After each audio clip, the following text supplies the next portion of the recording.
just a little behind, but we're going to try to keep going, and when we do our next break, I'll ask you all to move quickly through the break so that we don't get out of here too late. So we have another panel discussion, panel presentation coming up here right now on exploring library services for underserved populations. And the people on this panel are Debra Vines. Debra is the founder and executive director of The Answer, Inc. She's been married to her husband, James Harlan, for 33 years and has 2 children, Mark and Jason. Jason, who's now 29, was diagnosed with autism when he was 18 months old, which was the beginning of their journey. As the mother of a son with autism, she understands the joy, pain, and frustration that can mount with having a child with special needs.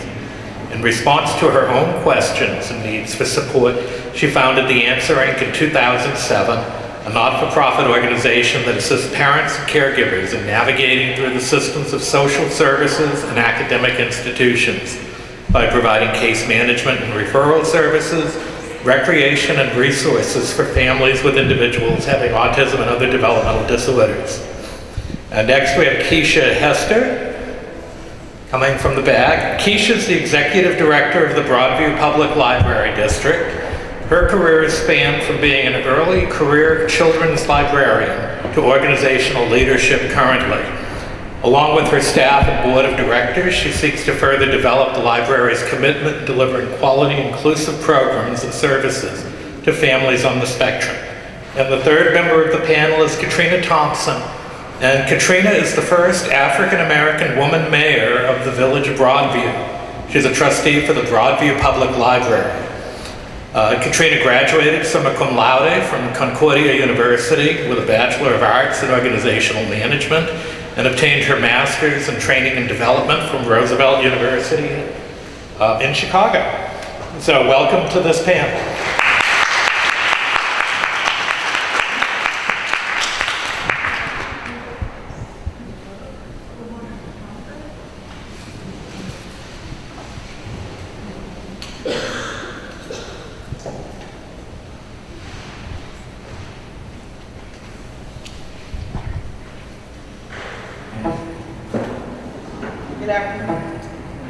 Good afternoon, everyone. As Suzanne cues up the photo that started this whole, actually just going where we are right now, I want to take the opportunity just to expound a little bit more about my fellow panelists. I'm so excited I'm excited and honored to have a partnership with the Broadview Library. Keisha Hester, Executive Director Hester, and I have a lot of plans to move the Broadview Library forward as it relates to underserved communities, and also with Mayor Katrina Thompson. This is actually her first event as a mayor, so we are honored to have a mayor in our midst today. Katrina and I do a lot together as it relates to autism and just serving the community at large, but I'm excited to have her on board as well. Okay, so you see this photo, This was from last year's Targeting Autism Conference. John Donovan and Karen Zucker wrote this amazing book. I can't even think of the name of it, but it's 750 pages. Yeah, in a different key. And my question to John Donovan was, out of 750 pages, how many African-American families or families of color did you interview for this book? And he said 0. So that led to what you guys are about to see, a film that was aired on PBS on autism in communities of color. And I'll tell you guys the backstory after it's over.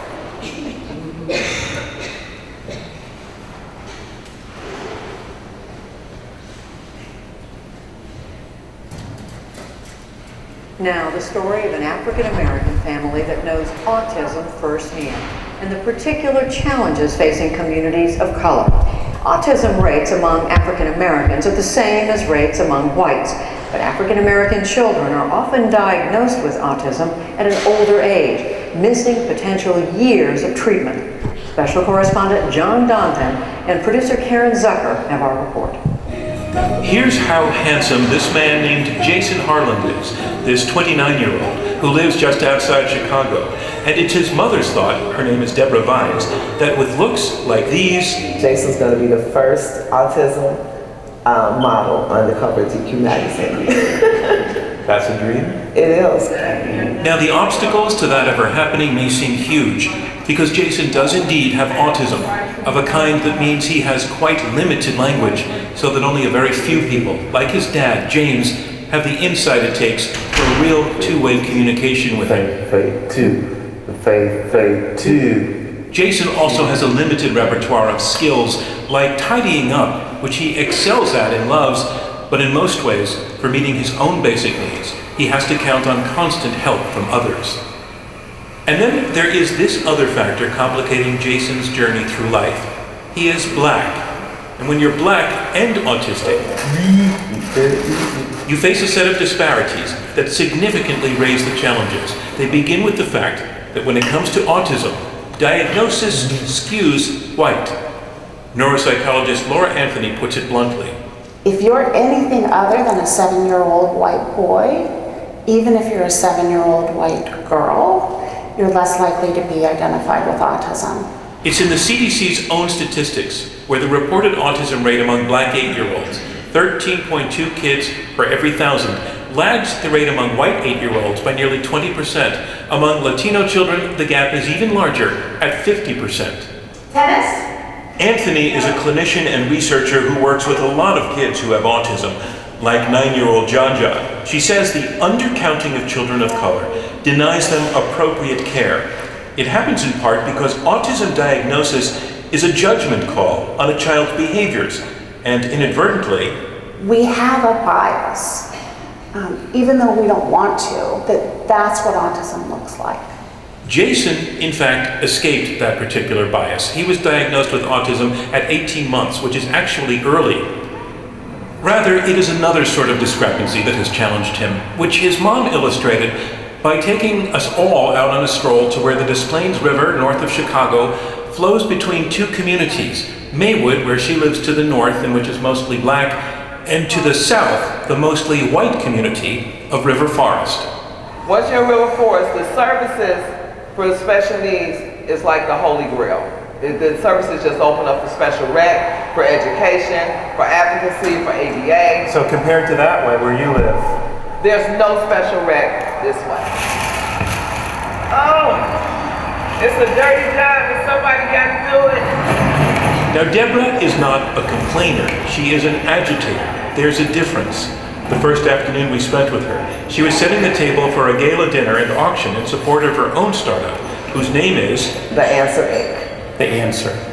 The Answer, because so many families are always asking questions, so we want to be able to provide the answers.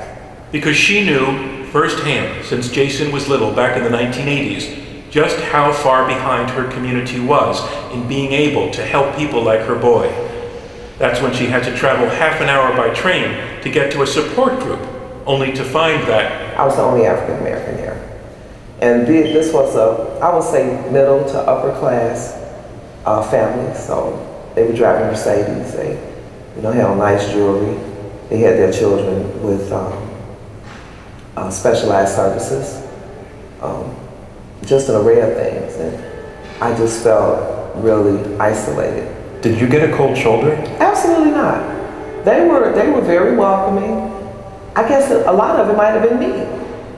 The fact that I had to go outside my community and then find out that you're doing it all wrong, Debra. You're doing it all wrong. And it's because where you live. Meanwhile, she also learned that her own African American community was not entirely accepting of Jason's difference. One particular church that we were going to, the pastor came and told me that a couple of people had came to him and said that they were uncomfortable, with Jason standing up during the sermon and being disruptive. He was being disruptive and things like that. And James told me that isolation comes also from shame, which he admitted to feeling, and he started to feel embarrassed that his kid was not like his friends' kids.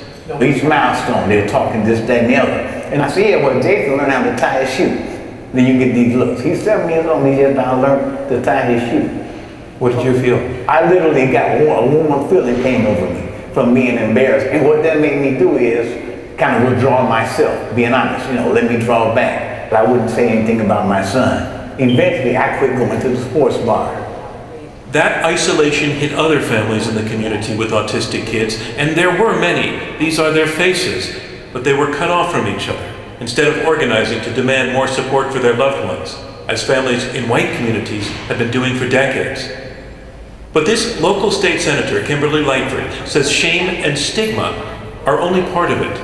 I think the connection is just being underprivileged, underutilized, communities of color not receiving proper resources, lack of job opportunities that provide insurance.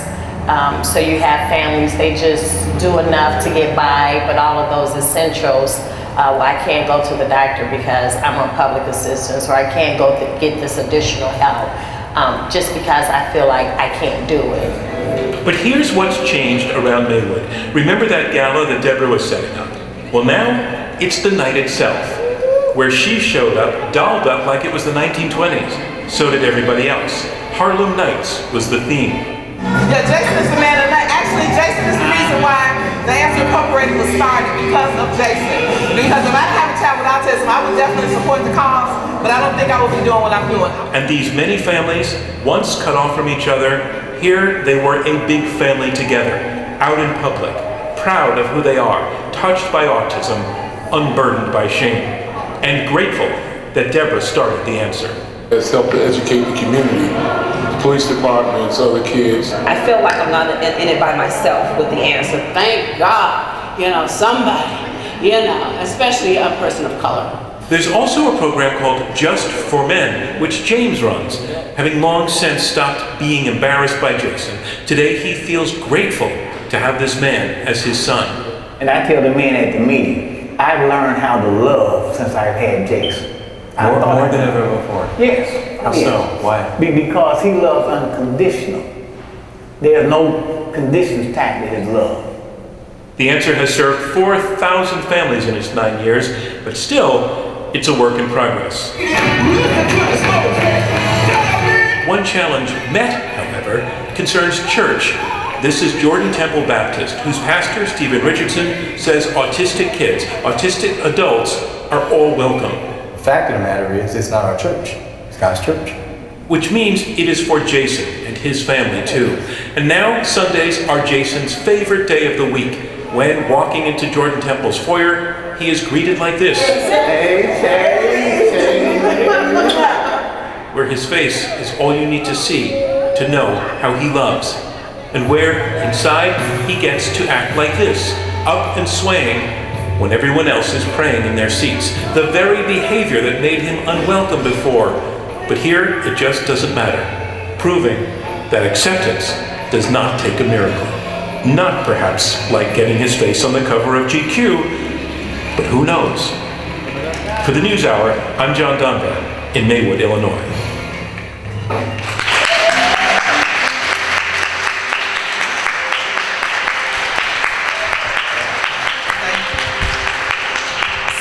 So before I expound a Now, little the bit more story of on an the film, African-American family that I want to knows give my other autism panelists an firsthand. opportunity to And the speak, partic- and then I'll wrap up. So Keisha, Hester. Thank you. So I've been the executive director at the Broadview Public Library District for a little over a year now. And when I came into the position, Katrina Thompson is one of my trustees. And she let it be known that we have this partnership with Debra and the Answer. And so it was my charge to then figure out how to translate that partnership into something actionable, and thinking about those things that we could do to make all families, but especially those families that are on the spectrum, a lot more welcome into our facility. And so one of my guiding philosophies is that when you can do something, you should. And as the executive director, I do have the authority and the wherewithal to present different ideas to my library board, who's very supportive of the things that we are doing in this regard. So of course, one of those things as a director that you are mostly responsible for would be policy changes. making sure that everyone feels welcome when they come in the door. And so with those particular policy changes that we've implemented over the last year, I'm thinking about how can we remove certain certain barriers to access that we have. So for instance, we are fine-free because we don't want anyone to feel as though they cannot come into the library and take out a book without being financially penalized. It has been very well received, and especially for those families who may have some challenges in getting to the library. It may be a bad day for someone when that book is due. So why are we going to just penalize you for bringing it back a day or two late, or even a week late? So the philosophy behind that as well is if you break it, you bought it, but if you bring it back late, thank you. You know, we would like it. Exactly. So then with our patron behavior policy, it was just this very long list of what not to do, which is not welcoming to anyone. You know, don't stand up with your left foot in the air pointing to the moon. You know, how do you police that? And so our patron behavior policy is, you know, come in, have a good time, don't disturb anyone. We may ask you to stop doing something, and if you do anything illegal, we may prosecute. But until then, we're not going to implement any unnecessary interventions. So if we have someone who comes into the library and perhaps they are having a bad day, we're not going to intervene immediately because most of the time there's a caregiver with that person. We're going to figure out how to support that caregiver. We're going to monitor the situation, but we're not going to, you know, get up and say, oh, you have to be quiet. You know, that is just, it's unnecessary in this day and time, and that is the perception of libraries that we are still seeking to change so that people will feel welcome when they come into the door. One other avenue that we have also taken is staff training, and it's not just staff training for department managers or librarians. It's for everyone. We had a staff day last year where everyone from the shelvers to myself received autism awareness training from The Answer Incorporated. These are those kinds of resources that are out there that we all need to be taking advantage of, because when patrons come in the door, we are all clerks, we are all librarians. It doesn't matter, you know, what your position is or what it says on your name tag. People want service, they want service, and we have to be able to provide that.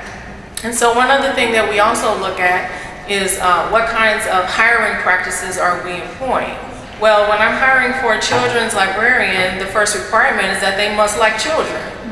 You know, you would think, you know, that would be that assumption, but as we have learned today, you can never assume. So I'm going to let you know coming in the door that you will be responsible for delivering services to different sets of populations, and you're going to have to learn to adapt to that. Are you up for that challenge? Because if you are, we will support you in that. So right now, we have 2 children's librarians, which we've never had 2. But when I would come into the door, like even during the interview process, I would see that children's area empty. There would not be a body at that desk or in that area dedicated to serving children, which I found to be a little bit disrespectful. So we have taken some steps to correct that so that we have trained personnel in place so that everyone feels welcome when coming through the door. And then we're looking at other ways that we can remove these barriers to access. So we've recently started lending hotspots. We're looking into checking out computers and other kinds of tablets and a Roku perhaps, because people still want to have these kinds of outings, but perhaps they can't sit for that length of time that it would take to get onto a computer and use it and play the games, but perhaps they can check these items out, you know, even go outside and sit. You know, they don't necessarily have to just sit inside at a computer in order to be able to use these particular items.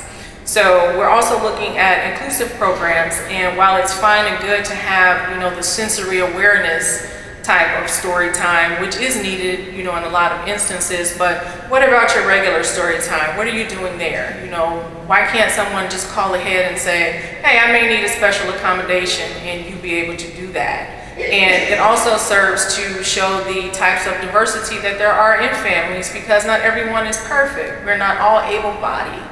So for us to be able to see what different families looks like helps with that diversity initiative that when you go into a store and you see someone who may be having a bad day, or just someone who looks different from you, you're not automatically flinching and cowering because they are different from you.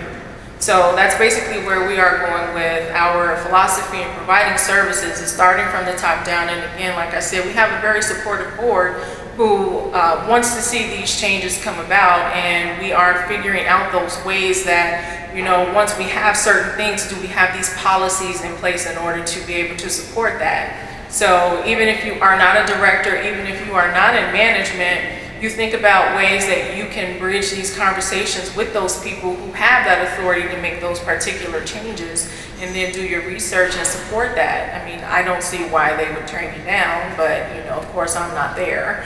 But you have these resources at your fingertips, and I hope that everyone can take advantage of those. Thank you. So just following the conversation that took place yesterday, always be the first.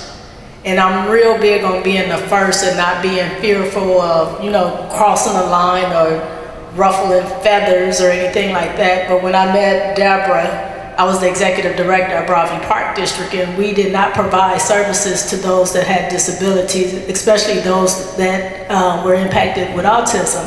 So Debra came to one of our board meetings, and she invited the entire board, myself, to come to this dance that they were having in January, and it was a blizzard. It was literally really, really cold, and so I decided to go, and what I saw was the most amazing thing that I had ever seen in my entire life. I don't have anybody in my family that's impacted that has autism, but what I saw, I just knew that I had to engage and I had to be a part of this thing, whatever it was. I didn't really know what it was, so Debra and I linked up and we started having conversation, and I started getting more engaged and started educating myself on autism and what we could do for people of color, because we were just not aware of what we could provide to our own community. So then we started planning and plotting. and some amazing things came out of that. So we started engaging the other local communities to become a part of autism, and how we can provide services and resources so that people are aware, and so that parents or caregivers are not afraid or embarrassed to take their loved ones out into public. Take them to the grocery store, take them shopping, take them to the park. Then we decided that we needed a playground that was catered for people with disabilities. So we were the first in Proviso Township to have a playground that was accessible. So we had the big chairs for those that had the physical disability, but then those that had sensory, we included chimes and stuff. So we built our first accessible playground for those who had a physical disability and those impacted with autism. So that was the first. The other first thing that we did, we started doing community health initiatives. So we started the urban gardens. And what that allowed the answer to do was to be able to come and bring their participants over to the community garden and start planting fresh fruits and vegetables and teaching them how to have a healthy lifestyle. So we started doing that, and then it's in the summertime, so a lot of folks are on medications and stuff like that, so we had to kind of alter times and stuff like that when we did the gardening program. And what came out of that was people started wanting to plot, so we ran out of plots. Because it became a huge success for not just Broadview, but for the answer. I mean, they would come in vans to come water the plants and harvest, and it was just amazing to see the outpour and the outcome that came out of those first initiatives. So yesterday when the speaker talked about being the first, I think I'm a risk taker, because I don't care what people say as long as I know it's what's good and what's right. And I think what I'm doing is what's right for everybody, not just a particular group, but for everyone. You know, get people engaged and inform people, and not to be embarrassed because you have someone with a disability. It's just how things are is kind of uncouth to me. But at the same time, we have to learn how to work within those restraints. And so in Broadview, in Maywood, it's a low-income area. Broadview is low to medium, Maywood is low. So I kind of picked up on some of the things that Maywood was lacking to include them into the services that we had. And so with the special rec, we wanted to kind of bridge that so that we could give people of color the opportunity to have recreational services in the communities that we serve. But that didn't go through too well, and that's because of the politics. So when you start talking about disabilities and the politics of things, then it kind of ruffles some feathers, and some do, some don't. And then I just said, so what, we just gonna keep going and keep doing. So we just opened the doors to allow certain things to happen, like picnics. We had like these huge big picnics for people with disabilities, and they came from all over. Debra would do the footwork and pass out the flyers, and they just come from all over. Actually, now she has one young man that I just truly adore, DJ Brandon, and he does DJ opportunities where he's out in the community, and it's given him an opportunity to express himself through music. And those are the things that we want to do. When I came onto the library, and so Debra and I plotting and planning again. And I was like, well, so I got on the library board, and I was like, well, I have to make sure the answer have a resource center. So then Broadview Public Library became the first library to have a resource center that catered to autism. And what that did was it has its own little section where people have resources and have the opportunity. So then we walk into, now we need an executive director. And when we were interviewing the director position, I was very, very keen on making sure we hired someone that had the passion for those that had a disability. And the reason why they need to have the passion for those that have a disability, because as legislators on that side of the political realm, our job is to legislate. But I needed somebody in that position that had the passion to make sure things could get done, to make sure we have services and resources that can impact the community. And Keisha came on board, and we had a very good conversation, even in the interview and even outside of the interview, and we talked about, things that we wanted to do, and she listened to the majority of the trustees on how we move the library forward. But she had the passion and she has the drive to make sure that our community have the resources, and that's why she's here, because she just wants to know all more about this. So now I've run for mayor, and my life is changing again. But I'm still planning. I won't tell you what the first will be in my new role. But we will be doing something really, really big in the community as it relates to autism, and doing some really big things as continue to work with the library, continue to work with the park district, and continue to work with Debra as we move forward. But the services that, when I look around, even in this room, and I look around this room, you don't see a lot of African Americans in this room. And guess what? We impacted by autism too. So I believe that I will be that voice for autism in the African American community, and I'll be the first one to say that I'm very passionate that everybody, and when I say everybody, and I'm not talking about because we're Hispanic, Caucasian, African American, when I say everybody, that includes everyone. I'm very passionate that we have the best resources that there are available to all of us, because we all deserve that. We deserve nothing but the best.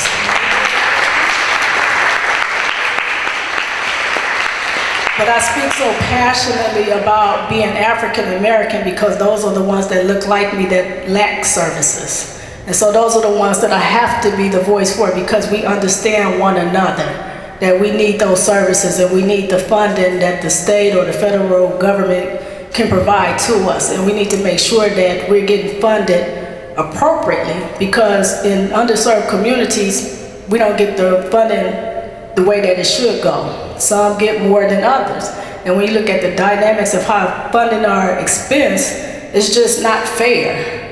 So in my life before I became the mayor, I was the executive director of West Humble Park Development Council. In the West Humble Park Development Council, we provide resources to an underserved community on the west side of Chicago, but primarily doing economic development. So that was my primary role, is doing economic development for the city of Chicago. But we was lacking service for those with disabilities, and that's my passion. So I brought the Answer on board there too. So now we have the Answer Inc. on the west side of Chicago, where families have an opportunity to get some support services that they need. A lot of people kind of intertwine mental illness and developmental disability, and it's so separate, but we don't know how to separate it. So on the west side of Chicago, we brought Debra in to provide some support services to that population. And in the area that I serve, in the 27th Ward, it's about 60,000 people that we service, but no services for disabilities. Who would be the voice? So I had to step up to the plate, and guess what? Be the first. So, and I'm okay with that. And you know, the conversations that you hear when you talk to the leaders in the city and the aldermen, they just unaware. It's not their primary focus on what's important, but then you still have to serve the community. And it is taxing, but I guess when it's your passion, you just don't get tired. And I don't get tired. I want to be tired, but I don't get tired because it's my passion. I just know that I have to love on this population of people because no one else is loving on them. So I'm here to be a supporter of the answer. I'm a big supporter of targeting autism in my new role. Whatever I can do to assist, I'm here to assist. I'm here for the library, and I'm here for our community as we move forward. We're going to do some really big things for the Broadview and for Proviso Township. So thank you for allowing me to speak. So now that Katrina has exposed the elephant in the room, you know, it's so many rooms that I speak in, people don't want to say black and white. They don't want to differentiate that services in African American, communities of color, brown, black, they're just different. And I want to tell you guys a quick story. When Jason was about maybe 7 years old, I decided that I wanted to start taking him to the movies. Okay, low functioning, very, very hyper, autistic. So just imagine it. We would go to the movies and he would make up all this noise, so we would sit there for about 10 minutes. And the movie theater that I would go to was primarily Caucasian. And so I decided to, and they wouldn't say anything. So I took him to a theater in my community. And when Jason started crying, the people in the audience said, "Why don't you get him out of here? Retard, I can't take this. You see, he can't sit. This is crazy." Now this was in my community, but guess what? It was because they were not aware of autism. And I'm not ashamed to say, I'm proud that God has put me in a position to be the voice, to make communities of color aware, because what we are not aware of, what are we? We're afraid of. So I don't charge it to their hearts, not saying that people of color have an evil mind, that they're mean or anything like that, because we have children on the spectrum and in children with other disabilities as well. But the awareness component is so minute compared to thriving communities. So that's why it's so important to me to make sure that communities of color are serviced and are aware of everything that's going on. And that's why I brought Executive Director Keisha and Katrina back with me to show you guys how we are bridging the gap with every service that's within the community, because it's not just the library. Even though this is a Targeting Autism for Libraries conference, but when you think about libraries, you still think about the park districts, you still think about the parents. You know, we were having a discussion for the young, I can't think of her name, for her talk. Our question was that the little boy, she came to the library every week every Tuesday at the same time. But at this particular time, he had to wait. But see, my contingency is that it is not the library's duty to parent this child. It's the library's duty to help. And I'm going to stick to that story as long as I live, because everybody knows me, know that I do not play with Jason. And he is low functioning, and I treat him just like he can talk and listen and do everything else. And I know that he cannot cross the street without assistance. I know this, but he can make a bed better than me. He understands everything that I say, and believe you me, if he sits there in that chair, he knows he better not move. But that's before, don't think I'm mean. That's But I'm just a no-nonsense parent, and that's not just with him, but with my oldest child too. And you know, being librarians and working in a library, you have to be kind but no nonsense at the same time. It's not your job to parent these children. It's the parents' job to parent them. So that's why I believe that even in the libraries, you have to have supportive services as well. to make these families aware, not just of the children that are in your community, but even have some posters and pictures of children with color. Because believe you me, out of every community that's sitting in this room, you have families that are in your community of color. But guess what? They don't feel comfortable because they don't see a lot of people that look like them. And I'm just being honest. If we don't see people that look like us, a lot of times, I'm not saying me, but a lot of times, you know, they don't feel like they belong. And guess what? They don't come, so they're missing out. Even as the church component. I stopped going to church for a very, very long time because of the way Jason was treated. But when I did go back to church, I got very blessed to be in a church that they just welcome him. And what you saw on that film is real. They do that every single Sunday. Jason thinks that he's the choir director. I don't know how many of you guys are my Facebook friends, but I post pictures of him. And I do that to inspire people, to let them know, even in the bad stuff that he does, the stuff that's getting on my nerve, I post it on Facebook because it gives people hope.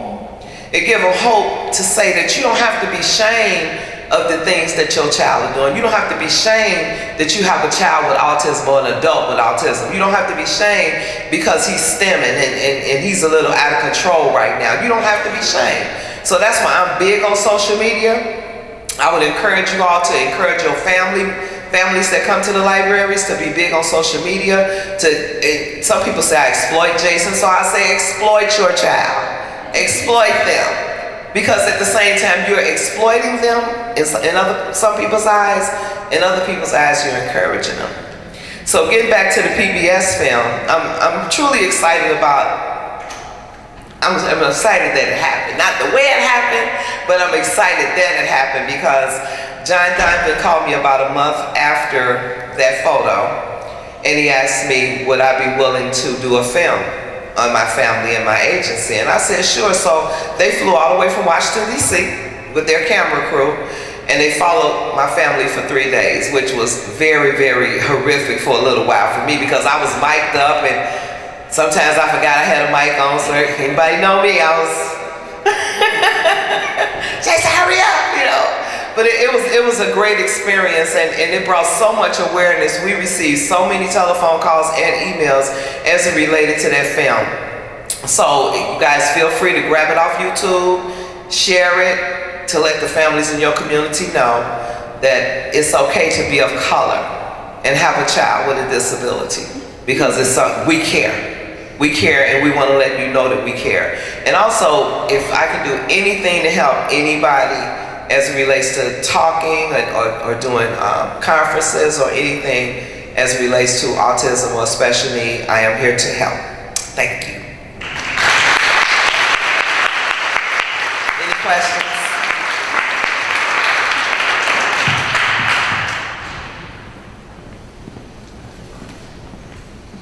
Hello. Thank you. You've actually already answered one of my questions, because my first question is, do you accept invitations to go and present at a variety of places? I work at Dalton Public Library, which I don't know if y'all are familiar with that, but it's near Harvey and Calumet City and out that way. And I feel like there's such a need in our community to do what we can to support this population and these families. You mentioned the resource center at the library. What types of materials did you have or do you have on hand that are included in that resource center? Right now we've got books and we have a few videos, and we're looking to expand that. So in the coming month or two, we're going to be sitting down and reviewing the materials that are currently there and figuring out how else we can expand that. Beautiful. And I do plan on reaching out to all three of you, because I would love it if you would come and speak at our library. You know what, I wanted to just touch a little bit more on the resource room. And like Katrina said, we are the first, but we're not just the first to do it. In Broadview, Maywood Belt, we're the first in the Proviso Township to have an autism resource room. And the resource room is not that huge, but it gives the parents an opportunity to have a private space where all the books and resources are in one area. And so, and we can have a conversation about that as well. Thank you. Other questions from the panel?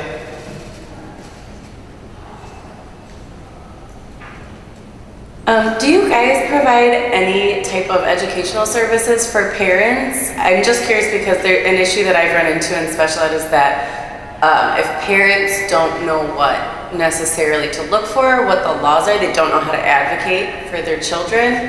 And in my experience in multiple different school districts, a lot of times behaviors that are common to autism in children of color because it's all interpretation, they get interpreted as aggression or some other behavioral disorder.